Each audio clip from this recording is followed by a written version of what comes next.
Oke, dari Paseo Heboy. Tahu bagaimana dengan seorang yang dalam 1 bulan open posisi 55 kali, win 52 kali, lossnya 3 kali. Berarti banyak banget winnya.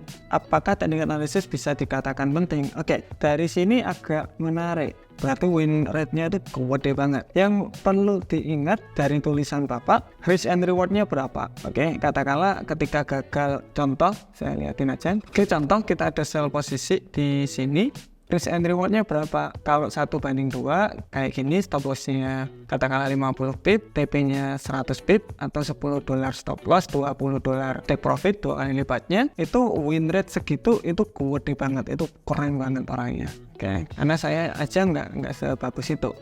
Kalau misalkan stop loss-nya lebih besar daripada TP, win rate segitu itu masuk akal, atau 1:1 lah. Setiap dia entry itu stop loss-nya sama TP-nya itu sama, itu win segitu masih bisa jadi. Karena kita harus mulai kritis apa yang kita lihat di sosial media. Bisa jadi hanya dilihatin yang profit-profit aja, yang nggak profit dihapus sama dia, itu juga bisa. Kemudian apakah technical analysis bisa dikatakan penting? Kalau kita seorang retail trader nggak lihat dari segi technical analysis, kayak saya juga bingung mau lihatnya dari segi mana. Mungkin bisa dari segi fundamental, tetapi kalau kita trading dalam waktu harian itu agak susah kalau lihat di sana. Jadi saya lihatnya harga ke belakang bagaimana, kemungkinan harga ke depan itu seperti ini. That's it.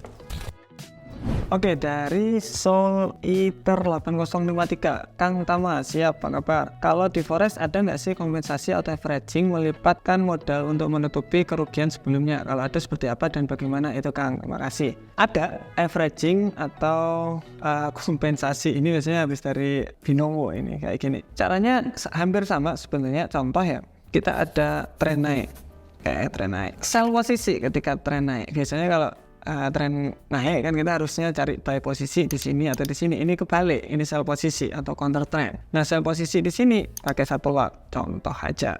Nah, ketika itu ternyata harga di sini lanjut turun ya, karena trennya kan lagi naik, lanjut turun, seneng bos di sana, seneng. Nah, seneng ternyata harga langsung naik tinggi, melambung karena di sini higher low untuk lanjut ke higher high-nya. Nah, di sini karena sudah loss, bisa namanya averaging. Di sini sell lagi menggunakan 1 lot. Kemudian di sini juga bisa atau menggunakan kompensasi 2 lot. Jadi katakanlah harga itu turun agak sedikit set di sini. Ini kalau di total jadi untung. Jadi 3 posisi di sini ke close. Itu namanya averaging. Dan kalau yang langsung 2 di sini namanya kompensasi. Jadi kita bisa terapin cara itu di Forex. Tapi hati-hati. Kalau cara kayak gini, itu biasanya bikin modal itu cepat habis. Jadi pastiin kalau mau trading modal seperti ini, modal besar, resiko sekecil mungkin, bukan 1%, tapi 0,01% mungkin. Jadi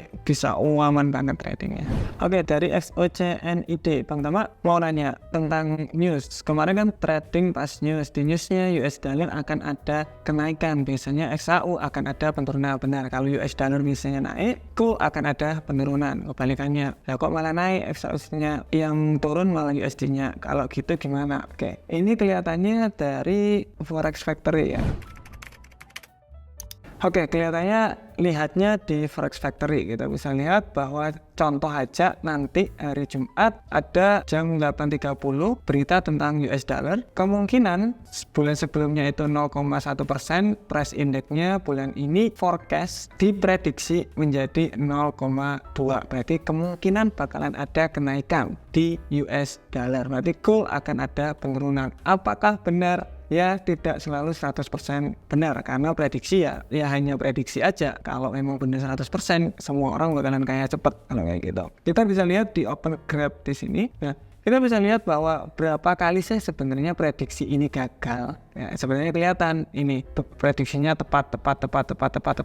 Ini gagal. karena prediksinya di harga 0 ternyata hasilnya agak naik. Nah, gitu. Itu tidak selalu benar, tapi kebanyakan kita bisa lihat bahwa kebanyakan prediksinya hampir benar, bisa 70% kebenarannya dari data-data sebelumnya. Nah, jadi mungkin ketika kita entry nggak cocok, mungkin ya 30% gagalnya itu tadi. Jadi nggak ada yang 100% benar.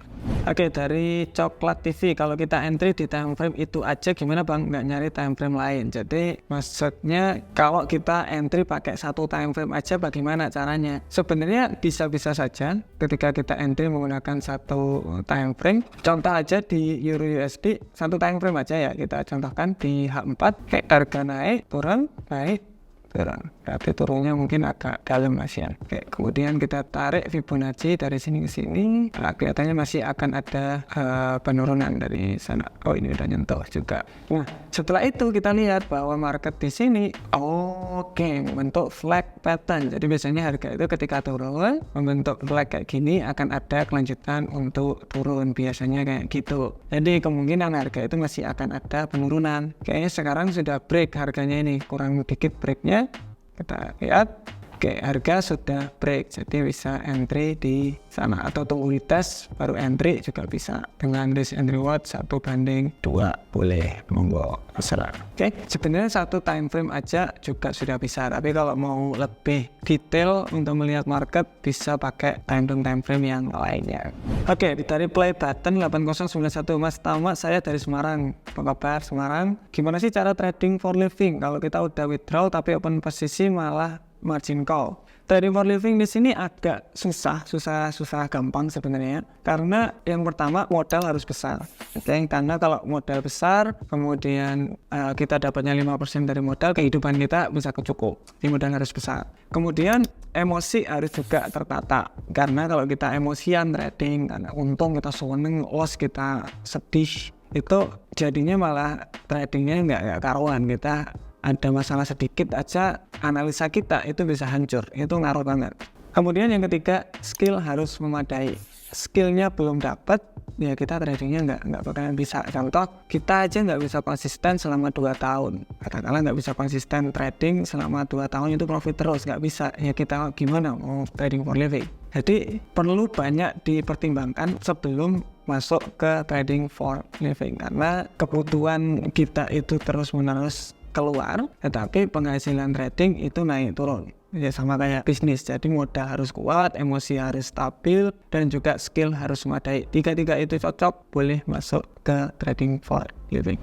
Dari Danat Wiyanuarta, misal kita sudah punya area support dan resistance, supply demand. Semakin sering area tersebut tersentuh, akan semakin kuat atau semakin lemah. Soalnya ada yang bilang kalau area tersebut sudah tersentuh, maka area tersebut sudah tidak fresh lagi, mempermudah ditembus. Tapi juga ada yang bilang semakin sering disentuh dan dipantau, area tersebut semakin kuat, bikin bingung. Oke, siap. Jadi intinya gini aja, kalau memang bingung, kita pakai akal manusia biasa aja, nggak usah ribet-ribet. Kita contohkan aja di emas, pair yang orang-orang suka banget trading emas. Kita bisa lihat bahwa harga di sini nyentuh, reject, nyentuh, reject, nyentuh, reject. Ketika harga itu nyentuh, Bapak bakalan berpikiran bagaimana? Apakah Bapak mau beli sekarang? Contoh ya, ketika sebelumnya harga itu langsung turun drastis banget, ini weekly loh saya bilang, turun drastis banget. Ketika ini nyentuh, Bapak bakalan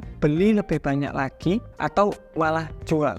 Jawabannya adalah saya malah jual, karena harganya udah terlalu tinggi tuh, udah nyentuh di area sini. Mungkin nanti kalau mau beli agak di bawah saja, agak murah-murahan. Baru ketika murah saya mau beli yang banyak banget. Itu yang dipikirkan sama semua manusia sebenarnya, sama kayak gitu. Di sini harus ada koreksi sebelum lanjut kenaikan, karena orang takut mau beli di harga-harga di situ karena mahal banget harga di situ. Itu pertama. Nah, kemudian apakah tidak akan ketembus? Kalau sekuat ini berarti membutuhkan liquidity atau membutuhkan uang yang sangat banyak, dan untuk bisa ngetembus sekuat ini, resisten di sini, Bapak harus meyakinkan banyak orang. Enggak, di sini nggak mahal kok, di harga sini tuh murah kok, di harga sini tuh murah kok, iya nggak sih? Jadi agak sulit. Maka dari itu mungkin agak turun sedikit baru bisa untuk membalinya. Semoga cara saya menjelaskan semuanya bisa diterima oleh Anda. Kalau ada pertanyaan langsung aja komentar di bawah. See you next video. Bye bye.